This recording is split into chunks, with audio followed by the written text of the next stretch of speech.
Payments have been really always core to Airbnb, and it's really rooted in our history. We had this idea, what if you could book an airbed around the country? We launched for South by Southwest. But at the time, we didn't facilitate payments. And we launched for South by Southwest, many companies do. And then we ended up getting 2 reservations. And I was one of the 2 reservations, so we weren't that big. And I remember going to Austin. At the time, it was a little bit like Craigslist. You message, you confirm, and you pay in person. So I show up at this guy's house. His name is Tien Dung.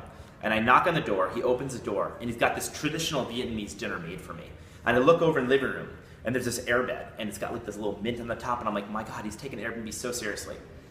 At the end of the night, we have this great evening together, and he asked, oh, by the way, it's gonna be $80. Now, I did not have cash on me. When you're at an airport, the last thing you're thinking is cash.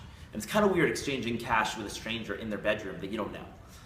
And so I tell him I'm gonna go to the ATM, and the next day I come back and I forgot to get money, and he asked for the money, and I'm like, at this point I didn't have any money, and he's about to leave. And at this point the guy's starting to be suspicious, Tien Dung. He's like, did this guy just build a website so that he could actually freeload off his users? And I eventually did get him the money, but I remember coming back from South by Southwest, and Joe Day and I thought, and this is before we were even looking for a business model. It was almost uncool to have a business model in 2008. It was all about getting traffic. We realized like paying somebody else was the big source of friction.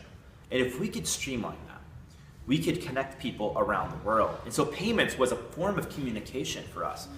And I think, as I think about Airbnb, I don't think our core invention was that you could just get a home anywhere in the world. I think our core invention was trust. And at the center of that idea of trust was the idea of payments, that it would be a confirmed reservation. You know the person you're booking with. And I think this became the framework for everything we've ever done.